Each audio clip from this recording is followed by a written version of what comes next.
Сонин хүндэд үзэгчтэй та бүхэнд өдрийн мэнд хүргэе. Тэгэхээр өнөөдөр бас нэг сонирхолтой очин манай студид хүрэлцэн ирсэн байна. Тэгэхээр учир юу вэ гэвэл орчуулагч, за хөтлөгч инх бол одоо манай студид хүрэлцэн ирсэн байна. За танд өдрийн мэнд хүргэе. За өдрийн мэнд. За сайхан үлдэж байна. Сайхан. За тэгэхээр хоёулаа бол одоо энгийн сайхан чөлөөтэй ярина гэсэн. Та бол одоо телевизэд хөтлөгч хийж исэн.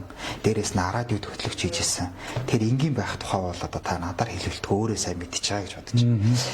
Тэр яг бас сонирхолтой хоёулын зүгээр эхлээд энэ нэг хотын соёлын тухай бас яриагаа эхлэе гэж бодлоо. Тэрний өмнө та ч өөрөө хотын төвийн хүн шүү дээ. Тэгэхээр та аль сургуулийг төгссөн? Танай байр юу хаагаар байсан бэ? Манай байр чинь одоо энэ МУИС-ийн хувь зүйн сургууль гэж байдаг шүү дээ. Оюутны холбоо. Тий. Оюутны холбооны замын хөдөлгөөнд Кубилчинг ажилласан байхгүй. Тийм одоо тэр оюутны холбооны ажилласан. Тэгээ би баг тойргийн 27 дугаар Төв хороо засгийн газрын 1-р 64 хүч авдаг юм. Тэгээд би 2-р сургуульд гэсэн. Чанжин Сүхбаатарын нэрмжтэй. Одоо нэг 11-ээс эргээд ингэ байдаг. Тийм. Тийм сургуульд төгссөн. Тэгээ ер нь бол 33 хүртэл баг тархт амьдэрсэн. Дараа нь нэг 10 жил микрт одоо сансарт амьдэрсэн. Дараа нь буцаж ирээд 11-р хороолтод нэг 10 жил амьдэрч байгаа бол. Тэгээ одоо урагшаа зайсан тал амьдэрч байна. Тэгэхээр хоёулах нэг би танаас нэг ийм юм асуух гэдэг. Одоо таны залуунаас социализмын үед одоо өнгөрлөө шүү дээ. За одоо бол мэдээж арчилж хажээд 34 жил боллоо гэж тийм. Одоо хотын соёлтой холбогдоод байна гэж хүмүүс яриад байна л та. Одоо би танд нэг жишээ хэлье. Социализмын үед хүмүүс бие биедээ тусалдаг байсан гинэ. За усгүй үйл өгчдөг тийм үү? Давсгүй үйл өгчдөг тийм. Одоо бол тийм байх юм байна. Социализмын үед ус давсаа хоохгүй л өөр айл давсгүй усгүй байхын зөвлөх бүгд мэддэг байхгүй. Усгүй болдог, давсгүй болдог гэдэг юм. Хутг нь эрт тааждаг, дэлгүүр нь эрт тааждаг. Тэр чинь уушлэр мөнгөгүй биш баг. Дэлгүүр эрт таадсан учраас маргааш өглөө хүртэл дэлгүүр онгоох боломж, дэлгүүрээс давс олох боломжгүй бүгд мэддэг учраас давс өгдөг болсон болов гэж бодоод байгаа. Зөвхөн би бидний залуу үед өнгөрсөн юм бид нар ийм бид өгнөх их буруу гэж бодоод байдаг. Ягаад гэвэл биднэрт хүн чанар гаргах тийм боломж байгаагүй. Ягаад залуу байсан бид нар халуун байсан. Залуу улсууд ийдэг юм хийдэг байсан учраас тийм хүн чанар анзаарахтай мантай явж исэн л гэж бодоод байдаг. Зөвхөн одооны хүн чанарыг би одоо тэрнээс илүү хүн чанартай болсон гэж бодоод байгаа юм. Одоо юу? Тий. Ягаад гэхээр зэрэг хин нэгэн өвчтөн хүнд бид нар улс нийтээр тусалж чаддаг гэсэн. Хин нэгэн шавар тас танихгүй хүний хүүхэд бэрчлээ барьлаа, хор тавдар боллоо гэхэд бүгдээрээ тусалж чаддаг шүү дээ. Тэгээд жишээлх юм бол одоо би ингээд замын хажууд эртээ дөрвөн тэнд явж исэн. Тэгсэн яг зам дээр ингээд тийм согтун ухаалаад авчихгүй. Тэгээ согтуу байсан л да. Тэгэхэд миний үеийн хүн өрөхгүй шүү дээ. Ягаад үлрэх согтуу гэж мэдэж байгаа. Тэгэхэд чиний үеийн залуу ирээд ахаа яасан өргөж босгоод өдөр гоцсон сижиглэхгүй шүү дээ. Тэгэж өргөж босгох чинь гутаа төргөн дуудаж өгöd. Төргөн дуудах гэд миний үеийн хүмүүс уцаа гаргаж ирэхгүй байгаа шүү дээ. Ягаад тэгэхээр зэрэг нэг чинь явна гэдэг юм уу эсвэл өөрөө төргөн дуудахаар нөгөөдг нь их одоо юу гэдэг нас явахаар их муу туршлагатай болно гэдэг юм. Айгуул нөгөөдг нь би миний үг болчил та яасан маас ингээд цаг өрнө гэдэг. Ингээд тэр залуу дуудчихал төргөний хүлээгэл үлдсэн баг. Бид нар ногоон гэрэл асалгаа хайрцаг. Тэгэхээр хүн чанар гэдэг нь өөрөө юу юм гэж би өөрөөх боддог. Хүн туслахыг бид нар хүн чанар миний ойлгосноор жишээлбэл би орчуулагч. Миний сэний юм дээр танилцуулганд хамгийн дөрөв гарлаа л да. Орчуулга би 3120 кино орчуулсан. Тэгээ дээрээс нь мэдээж баримт бичиг ном сонинг зөндөө орчуулсан л да. Тэгээ тэндээс үзэж яхад миний нэг тийсэн дүгнэлт гэхээр зэрэг хүн гэдэг чинь өөрөө чанартай юм байна. Тэр чанар нь яг нялх хөөхтэй байдаг. Чиний хөөхтөнгө төрсөн нялх хөөхтэй бүгдээрээ тойрцол харахаар тэр өөрөө сайхан цантаа бол хэний ч ялгалгүй инээдэг шүү дээ. Муухай цантаа бол хэний ч ялгалгүй ууралдаг. Ээж ч бас аавч бас жоохон нас яваад ирэхээр насны хаад гэдэг юм уу жоохон өсөд ирэхээр зэрэг аав ээж таньдаг болоод ирэхээр зэрэг бусдын тоохгүй гэдэг ч юм. Амьдралын туршид ингээд янз бүр муу цус ороод ирэхээр зэрэг хүний чанар нэвдэг гэдэг юм болоо. Сонин тэгээд хүн чинь залуудаа ингэж хүн чанаргүй эвдэж явсараа дараа нь гинт нэгүүд хэрэгээр нөгөөдгөө эргэж олж авахын тулд үрдснээсээ зориулаад тэгээд дуустдаг юм болоо гэж бодоод байхгүй. Тэгэхээр зэрэг миний хэлэх гэдэг нь хүн ялгахгүй туслах гэдэг. Тэр чинь туслах бол хүн чанар нэг л хэсэг нэ. Хайрлах, гэж хамгийн гол нэг хайрлах дотор туслах юм ордог. Тэгэхээр зэрэг чухам яг тэр хүн чанарыг бид хэзээ олж аваад гэдэг. Би өөрөө нэг шашин ном тийм дуртайч биш гэдгийг сайн мэдэхгүй. Би өөрөө тийм их мундаг судлаач гэлээгт миний уншиж ирсэн зүйл гэдэг нь миний орчуулж ирсэн кинонууд олон кинонууд миний орчуулж ирсэн зүйлүүд дотор Монгол дээр Орос дээр Англи дээр орчуулдаг уншсан зүйлүүд дотор би өөрөө юм уушаа суддаг л да. Тэрэн дотор л тэгж гардаг юм болоо тэгж тэр дотроос л тэгж ойлгож авсан юм байхгүй. Тэгэхээр социализм үед тэр илүү байсан үгүй мэдгүй биелж чадахгүй. 3 хүний нэг нь мэдээлэгч байсан шүү дээ. Ярин тийм гэдэг. Тийм тэр мэдээлсэн хүн одоо мэдээлэгдсэн хүн биш үү? Ажлаа алдах нь хамгийн нацсан байхгүй. Социализм та ямар нэгэн байдлаар ажлаа алдаад тийм ээ мэдээлэгдээд ажлаа алдаад ингэж ажлаа алдсан бол тэр нийгэмд гадар хогддог байхгүй. Тэгэхээр жишээлх юм бол та хинж шул. Юм урагч гэдэг чинь тэгэл хоорондоо ярьж байгаа юм тэгэл өнгөрөө. Гэсэн үг. Манай тэр германчин хүртэл баримтаас юм бэлж байгаа шинэ үгэнд. Тэгэхэд бүгдээрээ хүмүүс харж байгаа манай настач бол энэ чинь эсэргүй юм биш шүү дээ гэж хэлдэг байхгүй. Тэгэхээр зэрэг нөгөөх юу чинь тэгээ бид нар ч гэсэн тэрийг сонсчод тийм л юм байх гэж ойлгодог байсан. Тэр үед нэг юм хүн чанартай гэж би байсан гэж би бодохгүй. Би таны орчуулгын талаар бас яриулах гэдэг юм л да. Бас надад ингээд өнгөрөөч бол хайрын санагдаад. За тэгэхээр хамгийн алдартай кино ямар кино та орчуулсан бэ? Миний кинонуудаас хүмүүсийн хамгийн үзсэн кино бол Сэргийн сургууль. Сэргийн сургууль Суворовчдын талаар тийм. Тэр продюсер Вячеслав Мурогов гэж байсан. Тэр чинь өөрөө Суворовын сургуулиар хүмүүжсэн юм билээ. Хамгийн анх удаага эхний сезон зүгээр л 40 ангитай кино хийсэн байхгүй юу? Тэгсэн чинь нөгөөт нь одоо гарцсангүй амжилт олоод. Тэгээ би өөрөө тэргэж миний нэгдүгürt миний хамгийн анхны Орос хэлнээс орчуулсан кино юм. Хоёрдугаар хамгийн их хүмүүс үзсэн кино юм. Гуравдугаар би 3 жилийн цэргийн алба хаасан. Би цэргийн сургуульд байгаагүй л дээ зүгээр хугацаа цэргийн алба хаасан. Тэгээ их хялбар байсан нь тэр үеийн цэргийн команд гэдэг юм уу те цэргийн жигсаалуудаа цэргийн бүх зүйл нь яг Оросоос яг тэр чигээр орчуулсан байдаг. Тэр нэг юу болсон дөрөвдүгээр тэр кинод муу хүн баг байхгүй. Одоо бид тэрсээ хүн чанар гэж ярьлаа шүү дээ. Хүн чанаргүй хүн баг. Тэгээд манай энэ цэргийн сургууль сурч ирсэн хүмүүс бас ярьдаг байхгүй юу? Ерөөсөө яг л бидний амьдрал биш тэгээд тэгэхээр би бас боддیں۔ Би тэд чинь Орос школтоо тэрийг л ярьдаг шүү дээ.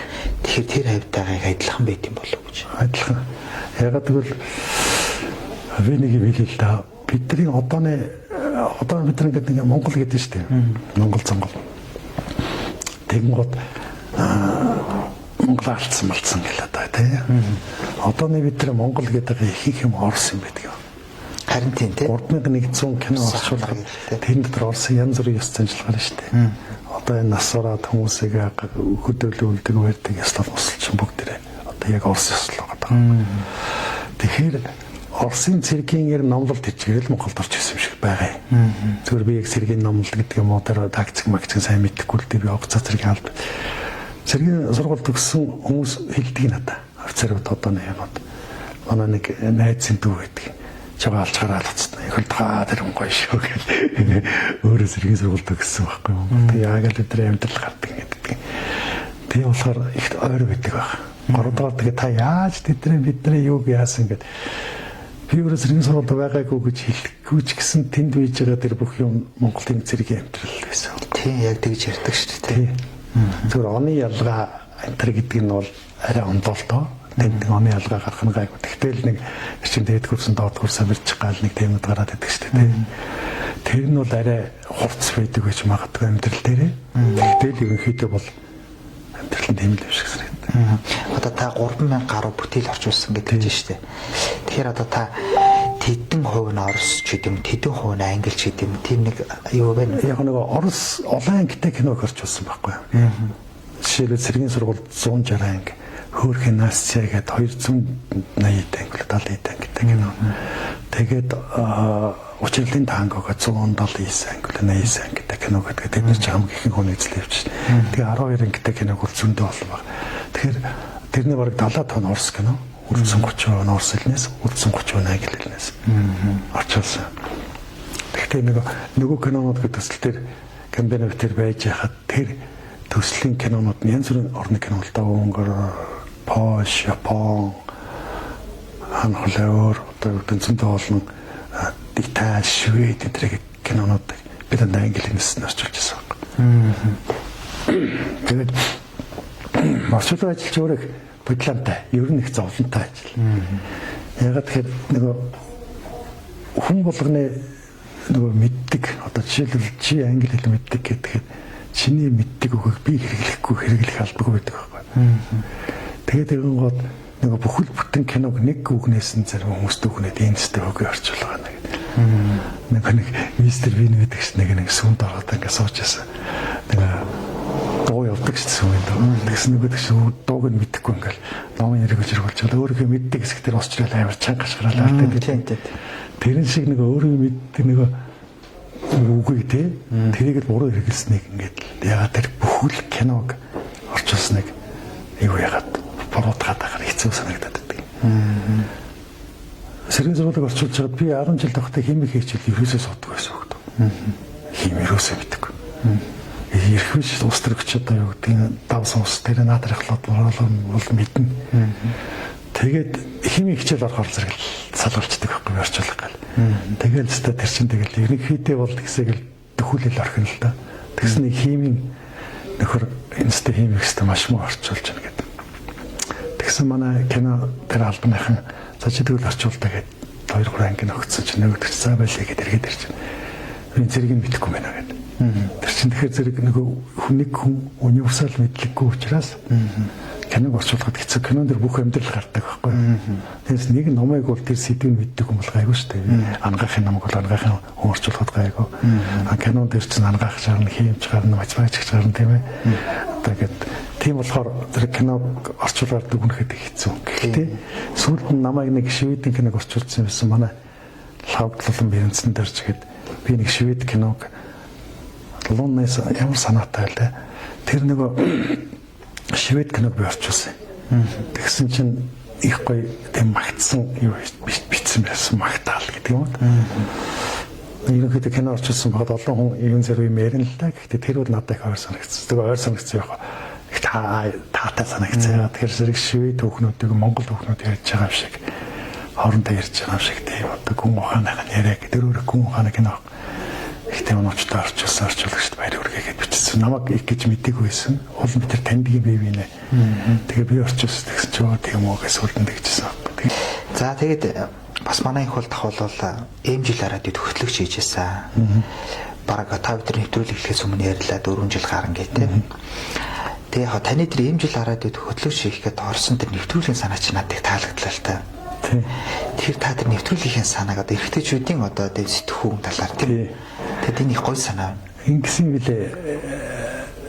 Энэ эрэгтэйчүүд одоо жишээлбэл гэр бүлийн хүчирхийлэл үлддэг эрэгтэйчүүдийн хэдэн хүн эрэгтэй гэр бүлийн хүчирхийлэл үлдсэн одоо хүмүүс хэдэн хүн эрэгтэй байдаг гэж бодож байна. 90 гаруй 95. Одоо ер нь одоо л бид нар эмэгтэйчүүд гэр бүлийн хүчирхийлэл ч юм а гэдэг ярьдаг хуультай энэ төр болсон болохоос биш. Урдан 100% байсан. Гар өрсөн л бол ширүүн дуурсан л болцоо. Хаан төлгсөн л болцоо. Арх уусан бол 100%. Архичин удамжинд байж байгаа архичдын хэдэн хүн 95% эрэгтэй ч. Гэдэг гэмтэрэгт согтуугаар гэмтэрэгт холбогдох хэвээр хэдэн хүн 70-80% эрэгтэй ч 90% эрэгтэй ч гэдэг ч юм. Асар өндөр тав байдаг. Тэгээ би яагаад энэ жишээлх юм бол ийм болоод байдаг юм.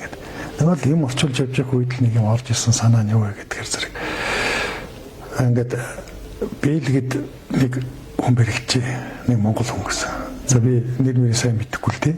Энэ хүн надад ярьжсэн. Зүгээр энэ үнэн эсхийг би мэдэхгүй байна. Зүгээр өөр орчуулж ирсэн гэдэг хүн надад бол ярьсан байхгүй. Тэгсэн монгол хүн бэргэд согтуу годомжинд тавьчихсан. Тэгэхээр бэргэд авсан чинь паспорт нүцгээд цагдаана байхгүй юу? Тэгсэн монголын паспорттай ажиллахаар нөгөө гадаад иргэн хараад руу шилжүүлсэн. Гадаад иргэн хараад нь авид ирсэн согтуу байсан. Маргааш өглөө монгол орчуулагч дуудаж авчираад ярьсан. Тэгсэн нөгөөх нь яа вист хүүхний ахын дөө чи монгол хүн өстэй гэсэн чи та чи нэг пив өдр гэж. Тэгсэн нөгөө орчуулагч нөгөө болдгоо ч таахаа байгаа гэсэн нөгөө бэлэг хүн гадаад иргэн хүн асуухгүй энэ юу гэж юм нэг пив өдр гэж яасан гэсэн өчтөр яагаад ч юм би нөө шаардсан байл гэхгүй. Өөхөх юм чинь би нөөд 7 хоногийн дараа харъя. Өдөрт 3 лац пивнэ. Юутай 3 хоолтой 7 хоногийн дараа хэлээрэй гэж яваад гэсэн. Тэгээд 7 хоногийн дараа яваад очиж штэ. Тэгс нөгөөх нь өөр ингээд таргалж маргалцсан баг шүү. За ахын дээр юу гэлээ хэлж юм бэлж. Тэгээд хамгийн гол нь тэр байцаагч асуусан асуулт баг. Та яг яагаад ирэх вэ? Аргэрс ч юм уу мэдэрсэн нэ. Одоо виз чинь тулсан болохоор зэрэг ингэсэн нэ. Таныг одоо хууль бус болохоор хүмүүс цалингч явах болохоор арих болсноо. Нэг шалтгаан орох гэсэн гэдэг баг. Тэс нөгөөдөг чиг шалтгаан хэлж мэддэг. Уул нь бол одоо юу гэдэг харалчаал тэгэл нэг сайхан цайрцсан уугал байдаг шүү дээ.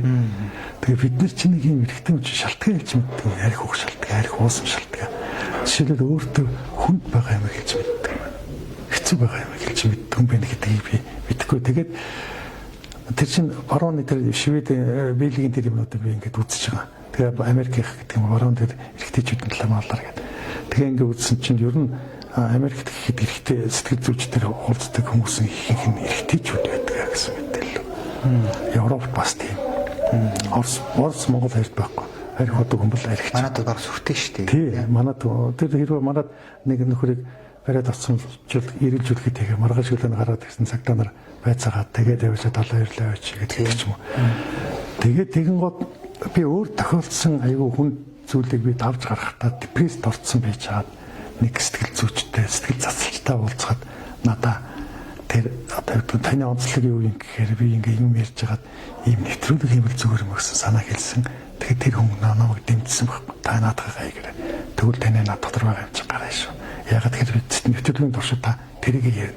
Дотор байгаагаа мэдэрснээ ярина. Тэгэл минь хамгийн түрүүнд дахинд орсон санаа бол дүүгийн найзтай уулзах байсан. Тэгээ манай дүүгийн найз энэ жил радио хөтлөгч байсан. Тэр үед тухайн үед намайг орхоос өмнө. Тэгээ хоёлаа би очиод нөгөөдөгтөө ярина шүү дээ. Эрэхтэн үнтэй гэдэг юм байна. Тэгээ ийм нэвтрүүлэг ярэ. Миний анхны санаа бол яг уцаар ярэ гэдэг санаа байхгүй. Яасан хөшөө гэл. Ингээд бид нар ярьдгүй шүү дээ. Бид нар дотор айгүй хэцүү үйдэг.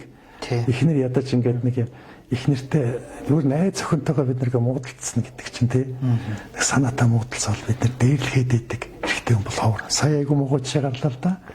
Тэгээ олон бие суучлаар явсан. Гэхдээ тэр нэг хувь юм. Эсвэл нэг хүрэхгүй хувь тийм байхгүй. Найз нэмэгтэйгээ уулзч шархалтгүй ирэх хүн гэж байдаг. Шиг нүгс надад санагддаг. Би бүх хүмүүсд төлөвлөхгүй л дээ. Их нэртэйгээ муудалцчаад хэдийгээр нүүрэн дээр хараад ингээ юм байгаа ч гэсэн дотор ингээ дурагдаад ингээ явдаг. Тэгээ эрэгтэй эмэгтэй хүмүүсийн нэг амьдралын нас эрэгтэйчүүд ягаад эрт өгдөг вэ гэдэг шүү дээ. Тэгээ сэтгэл зүйн байдал чинь бүх юм ингээ нэг дотор эрэгтэнтэй холбоотой. Ядчил сэтгэл санаагаар унахаар ходоод өгдөг, их шаналгаар зүрх өвдөг гэдэг ч юм. Тэгээ би тийм сэтгэл эрэгтэйчүүдтэй эхэлж ярилцдаг нэвтрүүлэг хийя гэж тийм нэвтрүүлэг хийх гээд очсон байхгүй. Тэгээ энэ жил радио дээр очиод эркэтайгаа яриад байлаа нэлийн утсан. Гэсэн цаадлаа нэг хаалга онгорхоо байгаа л.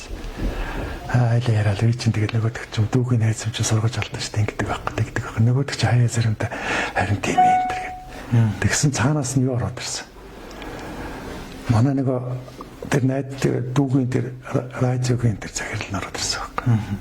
Тэгээд ахаа чадварыг бол хүнд суулгах болно. Зүгээр мэдрэмж хийсэн. Та яг мэдэрсэн явж байгаа. Та наадах манай дорч нэвтрүүлэг хийж. Тэгээд орсон гэдэг санаагаар тий. За тэгээд дараагийн нэг асуулт бол бас их сонирхолтой. Та нэг олон улсын тойм хийжсэн. Тэ мэдээ тий. Тэгэхээр яг та одоо яг ямар агентлагуудаас ер нь орчуулж ирсэн. Одоо олон улсын тоймыг би олон улсын тоймыг Reuters-ийн нэг юу штэ Central TV. За. Central TV-г Reuters-ийн мэдээлэлд орчуулдаг гэсэн. Гэхдээ тэр улс төрийн мэдээ биш, цэгнгийн мэдээлэл гэсэн. Би өөрөө улс төрийн мэдээлэл болохоор зэрэг CNN, BBC, Al Jazeera, тэгэн гол Орсын ТАСС, тэгээд юу нэ Известия гэж байсан дээр үе. Тэгээд тэгэн гол Комсомольская правда гэж байдгийн. Тэгээд Синхуа Синхуагаас тэгээд South англи хэлтэйгээс тийм South China Morning юу гэж пост гэж бий. Тэгээд NHK. NHK. Дандаа англи хэлтэй нэтлэлтэй мэдээж. Оросыг нь болохоор орос хэл дээр. Тэгвэл би танаас ингэсэн байхгүй. Америкийн хэвлэлүүд ингэж хоёр талдаа гарцсан байдэн шүү дээ. Одоо англи дээрээс Трампыг одоо CNN яаж ярьж тий? Ерөөсөө хоёр талдаа ингэж улаан цайм гарцсан. Тэгэхээр ер нь тэгж харах ер нь дээр үү? Одоо манайх одоо тэгээд байгаа гарч марж санагдаад байдаг. Тэгэхгүй ингээл нэг хардаал чи тийм ч юм уу, үгүй ч юм уу өдргээд ингээд идэг шүү дээ. Тийм үү. Ер нь яг нөгөө тэр чин Трамп гэдэг нөгөө бүгдний тарчсан намраа хуваагдсан гэдэг. Тийм. Бүгдний тарчсан намраа хуваагдсан байдаг. Бүр нэг юм ихтэй сонин штэ чинь. Ингээ сайн үзэх юм бол заяа. Илт бүр ингээд дайсгэндэг байхгүй. Одоо чинь нэг бид нар чинь бие бинийгээ яагаад энэ үү тэнийг сайд тэр үү тэнийг мэдээг л ингэдэг шүү дээ. Уучлаа тийм байдаг бүр илтээр. Энд чинь нэг яагаад тийм мэдээллийн агентлаг их мундаг байдаг юм бэ гэдэг. ТНТ гэдэг ч юм уу энэ мэдээлэлээ мөнгө олж авах хэцүү шүү дээ. За тэгээд тэр чинь мэдээллийн агентлагаар мөнгө олохын тулд хамгийн гол нь уншигч. Одоо юу гэдэг нь одооныхоор бол одоо идэвхтэй бид нэр байх хэрэгтэй шүү дээ дагагч. Яг тийм олон хүмүүс өглөж чаддаг. Нэг мэдээлэл нь өөрснөө хохиролтой байсан ч гэсэн үнний төлөв явдаг юм болов гэж санагддаг байхгүй надад. Тэгээд ихтэй мэдээж нэг юм зааг байна. Тэр цагийг хэн ч хийцээч явж. Жишээлх юм бол одоо Монголд байдаг одоо сонин сэтгүүлүүд жишээлжлээ шүү дээ. Бүгдээрээ ингээд хоёр талтай ингээ сайхан гарч чаддаг юм болоод. Тэд нэр зааг байх болохоор бүгдээр нэг дөрж цуглаж чаддаг шүү дээ. Одоо саяны шигсаалаа үеэр гэдэг юм уу хүмүүс ярьжлаа телевизэд бүгд тодтолдог чичээ гэдэг ч юм уу. Тэгэхээр зэрэг нэг юм зааг гэдэг нь юу вэ гэхээр зэрэг нэг юм Монголд авахгүй зүйлтэй. Монголд авахгүй гэдэг нь юу вэ гэхээр зэрэг би түрүүн хүн чанар гэж хэлсэн. За энд ноён нуруу ярих болоод. Бид нар ноён нуруу тавихтар их ярьдаг шүү дээ. Тэгээ ноён нуруу ч яг өөрөө юу юм бэ гэдэг. Тэгэхээр энэ дээр нөгөө өөрийн үзэл бодол нь шүү дээ. Нэг юм ингээ үзэл бодолтой эр хүний заа тэр болгоныг ингээд нэг юм дээр очиж зогсох хэрэгтэй байхгүй. Сайн муухай мэдээлэл харчаад би их муухай мэдээлэл өгнө гэж хэлдэг шүү дээ. Тэр одоо найз ихнэргээ цодсон ч үлээ. Яаж мууцсан гэсэн ихнэртэйгээр хүрдгүү гэж нэг юм зааг байдаг шүү дээ. Тэр заагийг давцсан болохоор тэр муу байгаад байгаа. Ихнэртэйгээ муудалцах байж болох асуудал. Ихнэргээ харддаг бид нар юу яадаг утсын шалгай гэж боддог барьдаг. Тэрийг хүчээр биш одоо ярил шийдэх ёстой гэдэг л зааг байхгүй юу. Харин Америкийн тэр хэвлэлүүд гэдэг юм бид нар ч болохоор зэрэг бид яаж муулсан нөгөөдхөг тэнийг гэж хэлэхгүй гэдэг юм тийм заагтай байгаа. Үзэл бодлын хөдөл байна. Одоо бид нар нэг тэр BBC-с шууд сонгуул болохоос өмнө би тэрийг дэмжнэ гэж зарлж тийм бил. Үгүй байх гэж би нэ бодож байна. Би чинь одоо Америкт байсан гэдэг юм хэвлэл мэдээлэл их орчуулсан их мэдээлэл уншиж байсан гэдэг юм. Нэг юм би зааг ялгааг нь хязгаараа хэлээд байгаа. Өөртөө итгэж штэ.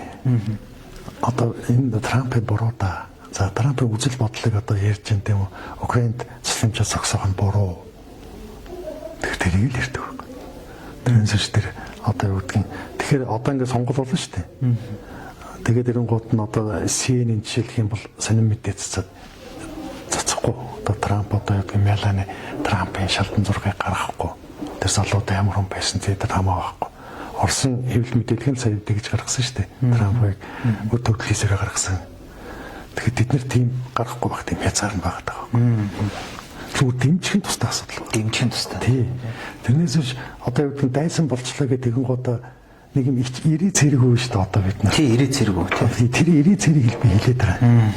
Хичнээн урж ирсэн гэсэн авгаа галгаж авах ирээ байх, авахгүй байх ирээ биднэрт байх хэрэгтэй. Тэрийг л хэлээд байгаа болохоос хичнээн муу байсан ч гэсэн хичнээн цэрэг талд нэжилж байсан ч гэсэн шалдан төцөн зургийг гаргахгүй байх. Тэр хязгаарыг л яриад байгаа. Улаан шугамд авах. Тий, тэр улаан шугам бид зөндөө ярьдаг. Тэгэхдээ яг ингээд хаалга хажингууд бүгдээ даваад байдаг. Та ер нь ямар мэдээний төлөв орчуулсан бэ? Техникийн мэдээ юу, улс төрийн мэдээ. Нэг хэсэг нэг шинэ технологи, шинжлэх ухааны мэдээ орчуулж ирсэн. Дараа нь улс төрийн мэдээ. Нүд их орчуулж ирсэн. Одоо ч 2 жилийн өмнө гэдэг чинь Италид Ром хотод гэдэг хэд нисдэг такси анх туршиж эхэлсэн шүү дээ. Монголчны бодлоос Ром хотын төв рүү. Тэгээд туршаад ихний зарчигч орчны яваад ирсэн. Тэгээд тэр юу гэдэг шүү дээ. Нэг централ ТV-гээр гарч ирсэн. Яг нөгөө нэг юу гарахад 2022 оны 2 сарын 24-нд нөгөө Орос Украин руу дайрахад тэгэхэд би яг тэнд байж байгаа шууд нэвтрүүлэг хийдэг гэсэн. Аа за. Алжирсагийн Channel 11 телевизэд Тийм channel тэр шууд нэвтрүүлэг нь шууд мэдээлүүд гаргаад 3 минутын өмнө ийм мэдээлэл 5 минутын өмнө ингэлээ. Тэр чинь ингээл орсуучин давхсараагаа одоо юу гэдэг Киевийн суудлыг эзлэл 65 хэсэг шуурх авсан. Тийм 65 км цуг аваад урт цоогаар дайрч ороод ингээл Киевийн дэргэд өрөөд ирсэн шүү дээ. Тэгээд тэгэн гол хэдэн жавлын барьсан нөхдүүд гарч ил бодцоог. Дата хэдэн танкруудын хойг дээр өдмөш. Тэгээд бодхоор гэдэг нь тэр үед нөгөө миний дэмжүүлсэн байд. Ягаад аль жизэрийг сонгосон юм бэ гэхээр аль жизэрээ тохой үед аль талд нь байгаагүй. Тэнийг юм.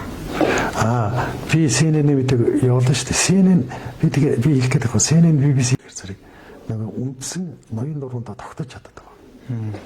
Харин бид нар тэнд итгэхгүй. Одоо BBC-ийн Оросын мэдээ гэж өгдөг. Тэрэн дээр Украиныг ч бичдэг. Украин дантай ингэж хэдэн зэрэг алдлаа юм явууллаа.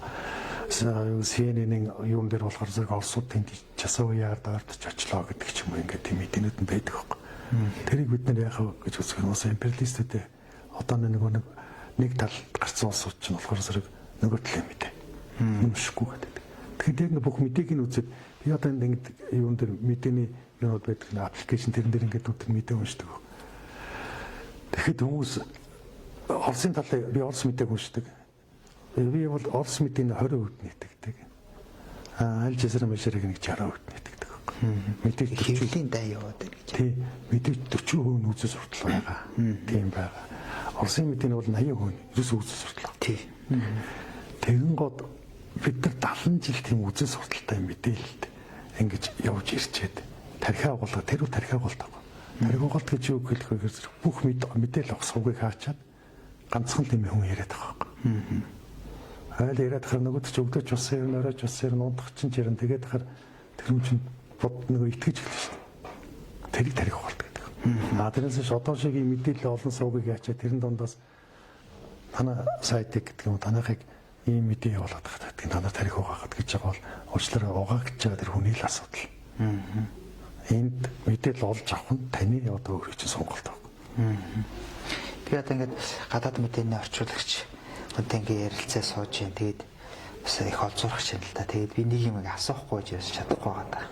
Би нэг саяхан пост хийчихгүй юу. Тэгээд их хүмүүжлүүлсэн л дээ. Энэ одоо хаанаас гараад ирсэн ямар ухаантан бэ?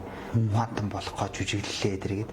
Тэгээд би ямар санаагаар хэлсэн бэ гэхээр хүмүүс ингээд Трамп одоо ерөнхийлөгч боллоо. Тэгээ бүх юм өөрчлөгднө. Бо шал оронгороо ирийнэ гэсэн ухааны юм яриад байна. Тэгэхдээ энэ бол үгүй юм аа. Их гүрний бодлого гэдэг бол хэдэн зуун жилээр явдаг юм аа. За яг тэр хувь хүний амбиц гэж болно шүү дээ. Бас нэг жоохон чанга яриатай ч юм уу те. Өөрийгөө нэг ялгарх онцлогтой ч юм. Тэр байж болно. Ерөнхий бодлого бол хэдэн зуун жилээр явдаг. Манайх шиг нэг 5-10 жилээр явдаг маа гитсэн чинь л одоо нэг юм шөмжил төртлөө л дээ. Тэр яг та миний санаад нийлж байна. Ер нь Юун тэдний тэр байдаг штеп. Том тэр зам дэлхийн тэргүүлэх гүрэнд бол тийм одоо нэг нор өгдөг шиг тийм бодлого байгаа. Тэрийг энерги өвдүүлэхгүй. Тэгээ нэг бид нар хэлээд байдаг шүү дээ. Чинь хэдийн еврейчлүүд ирдгийн тэгээ тэгэн гоод тэр нь хүмүүсийг ялж тавиал тэгээд тэдний бодлогод явж идэг гэдэг шиг тэрэн шиг тийм одоо бодлого байж л таарна. Байдаг угаасаа. Тэгээд тэрийг нэг ихэд нэг хүн гарч ирэнгуудаа хэрвээ тийм уурхай нэг хүн гарч ирэл 100% өөрчилж чаддаг бол одоо жишээл Жо Байден гэдэг чинь Трампыг гарахаас өмнө Украинд өгчсөмж гүйцээж өгч гээл чадахгүй шүү дээ. Тэн чинь хэрвээ ганц хүн чаддаг бол тэр чинь аль хэзээ өгчих байхгүй. Тэгэхээр зэрэг чиний хэлдэг үнэн зөвхөн тэр дорноо өөрчлөх юм. Зөвхөн явандаа өөрчлөгдөх байх, харилцаа ондоо болох байх, хүчний харилцаа ондоо болох байх гэдэг нь улс төрийн харилцаа ондоо болох байх. Дэлхийн нийтийн шинэ хадлага ондлоо болох байх. Гэхдээ нэг хүн гарч ичвэл за бидэглээ гэдэг бол чинь нэг Америкт одоо миний зүгээр харж байгаа хамгийн бохорхоор зүгээр нөгөө нэг ирэх баригч 3 гэж үүдэг шүү дээ. За дээрээс нь сэтгүүл зүгээ 4 гээд. Одоо ерөнхийлөгч, парламент, дээд шүүх тийм шүүхийн засаглал 3 чинь хоорондоо нөгөө эзэж нийлдэг үү гэх юм уу. Трамп хитийг хүчтэй байлаа гэдэг шүүхийн өмнө очил мэдүүлэг өгчлээ. Манайд бол очихгүй дээ. Путин бол очихгүй дээ. Тийм. пүүцэн бол дууд тавчраад урдаа сулгаж байгаа даа. Хөрх хийснээр яг байхгүй тийм. Зөв. За бол энэ бол тэгээд хоёулаа ингэ зөндөө яриад би бас танаар ингэ яриулаа л юм. Яриа ингэ сонирхолтой байна. Тэгээд гол нь нөгөө манай нэвтрүүлгийн цаг маань өөрөө хязгаартай. Ойлгож байна. Тэгээд би танаас сүүлийн асуултаа тэгээд та энэ үүнд бас боломжоор тавьчихсан хариулаарай. Channel 10 нэвтрүүлэгт та нэг авт соёл гэдэг нэвтрүүлэг хийжсэн тийм. Бас ийм жил хараад хийжсэн санагдчих. Тэгэхээр энэ нэвтрүүлгийн өөрөө нэг лок нэг сонирхолтой байгаад байдаг. Би нөгөө танаас бас асууж ирсэн шүү. Нөгөө автын юм хум зардаг юм уу гэ тийм. Юм хум цэдбэг мэлбэг зардаг юм уу гэд. Тэгэхээр та үгүй гэ тийм. Тэр их сонирхолтой юутай энэ талаараа дан тайлбарлаа. Тийм авт соёл гэдэг нэвтрүүлгийг анх нэг санаачлахтаа гэдэг юм да. Надад бодогдсон зүйл бишээ. Би одоо нэвтрүүлэг үлдэж байгаад би хөгжим нэвтрүүлэг хөдөлдөг гэсэн шүү дээ хэмжил радио. Тэгээ нөгөө ингээд сэтвтэй хөгжимд хайж хаад машин зориулсан хөгжмөд гэж байдаг байхгүй. Машин зориулсан, машинднаас болж гарч ирсэн хөгжим гэдэг юм. Одоо жишээлбэл AC/DC-ийн Highway to the Hell гэж юу гэдэг шүү дээ. Дуу байдаг. Тэр Highway to the Hell гэдэг чинь болохоор зэрэг нэг там руу хүрэх хурдны зам гэж байгаа шүү дээ. Тэгэн гот Австралид бас тийм зам байдаг байхгүй нэртэй. Ерөнхийдөө тийш явж байгаа хүмүүсийг харуур дараа тавьдаг. Тэгэн гот одоо хүч талдардаг гэдэг ч юм уу тий. За. Тэгээд там тавьдаг гэдэг тийм нэг ойлголттой. Хамаас хурдан тавьдаг бол сасрыг хаваараас лаардаг гэдэг чинь. Тэгээд би сонирхож эхлэхгүй юу. Тэгээд гэснээр ер нь соёл гэдэг одоо бид нар гар утасны соёлтой бид нар боллоо шүү дээ. Чи анх гар утас гарч байгаа үед санаж байгаа шүү дээ. Бид нар чинь утсаа айлуулах дуугийн чанга дараа тавина. Тийм гар утастай хүн шиг галнайтын газар ингэж өдрөө байна уу? Би тэнд байна. Би жижигж ингэж ярьдаг. Хүмүүс нэг чинь утас руу чинь солонготой. Чи хаана байгаа гэж асуудаг. Тэгэн гот би нэг тэнд байгаагаар их гайхалдаг. Хаана байгаа гол биш. Би тэнд байж гал утсаа авчих юм гоёч бол. Одоо хүмүүс айлуулах ингээд нам дээр нь тавиад тийм ээ. Вибратор дээр нь тавиад ингэдэг болсон. Тэр бидний хамсгүй сурсан англи сүлийн соёл. Харин одоо бид машин хэрэглэх тийм соёлтой болмоор юм бол гэж бодсон. Бид нар хөдөлгөөний соёл ярьдаг, замын хөдөлгөөн гэж ярьдаг. Тэгэн гол авто соёл гэхээр автомашинтай амьдрах соёл байхгүй хэм маяг. Тэрэнд машинаа цэвэрхэн байлгах норон, тэрэнд тэг машинаа бүрэн бүтэн байлгах норон, тэрэнд зам дээр гоё соёлтой явах норон, тэрэнд машинаа парклах норон, байрлуулах гэл. Жишээлх юм бол 19-р 20-р зуунд анх Ford T загвараа ингээд тийм үйлдвэрлэлийн угсраа нэг олонноор үйлдвэрлэж эхлэх эхлэхэд Америкийн нэгдсэн улсын одоо иргэдийн байшин нь морины зөчөд хэлсэн. Морин дэргээ барилуулдаг, тэгээ морид ичээдэг. Тэгсэн байшин машина яах вэ гэдэг. Тэгээ нэг архитекторууд анх гараж барьж хажууд нь барьсан, дээр нь барьсан, доор нь барьсан, тус нь барьсан гэдэг ингээд эхэлдэг. Тийм учраас тэр амьдрах хэм маяг нь хэлээд байгаа. Тэрнээс зүгээр авто соёл мэдээж бид нар авто соёл гэдэг хамгийн дөрөнд бид нарт өгдөг замын хөдөлгөөнд соёлтой олзох чинь нэвтрүүлгийг хэлжсэн. Цонхон годод хэрэлдэхгүй байгаа тэр. Тэр машин дээр орчихлоо бид нар тустай юмд орсон юм шиг байгаад байдаг бол одоо миний зүгээр нэвтрүүлгийн санаалтай юм л гэх болоог машин гэдэг чинь та юм шиг л гэдэг. Тэрийг мэдэх юм бол чи жишээлбэл олон нийтийн базар хэрэлдэх айлгоор хэрэлдэхгүй гэж тэгээд болохоор соёлд харагдахыг л хичээдэг гэсэн. Тэрэн шиг машин замтар шиг соёлд харагдах гэж. Автомашинтайгаа яаж хамт амьдрах вэ тий? Тийм байхгүй. Тэр байдаг нөгөө нэг бид нар мэддэг ч автомашинтай тахирч кино үздэг, кино театр хүртэл байсан шүү дээ. Тий. Кино театр хүртэл яла. Drive through гэдэг нөгөө нэг KFC байдаг ч та манад машинтай болж үйлдвэрлэдэг. Тэгэхээр машин дагаж тийм мэдэрдэг. Харин бид нар автомашинтай болох соёлыг болохоор бид нар айгүй их дээр үед автомобиль хөгжил гэж яриад байдаг. Уучлаарай 90 оноос эхэлж бид нар хувийн машинтай болох тийм соёлтой одоо хувийн машинтай болж эхэлсэн. Тэрнээс өмнө нийгэм юу гэдэг улсын машин байсан. Амны машин гэдэг гэсэн. Амны машин чинь машинд юу ч байхгүй. Их гараж барих хэрэг байхгүй гэдэг. Бид нар баналж байгаа л улсаас эрэхтэй тийм амны гаражтай гэдэг тийм байхгүй. Зүгээр тэрс сайхан ийш ярьж байгаа л бид нар арай хаалга малганы гараж марс бэрт гаражтай. Яг гаражны нүдэн тэгэл ажилладаг. Нэг л олон ч машин байгаагүй. За баярлалаа. За баярлалаа. Тэгээ бидний урилгыг хүлээж авч шинэ хүрэлцэн ирсэн танд баярлалаа. Тэгээд таны цаашдаа орчуулгын ажилч амжилт хүсье. Бас та олон сайхан кино орчуулаарай гэж хүсье. За баярлалаа их мөндөд үзэгчтэй. Тэгээ орчуулагч, зохиотлогч их бол тахтаа өнөөдөр ярилцлаа. Тэгээд одоо мэдээ сэтгүүлч билгүүтэй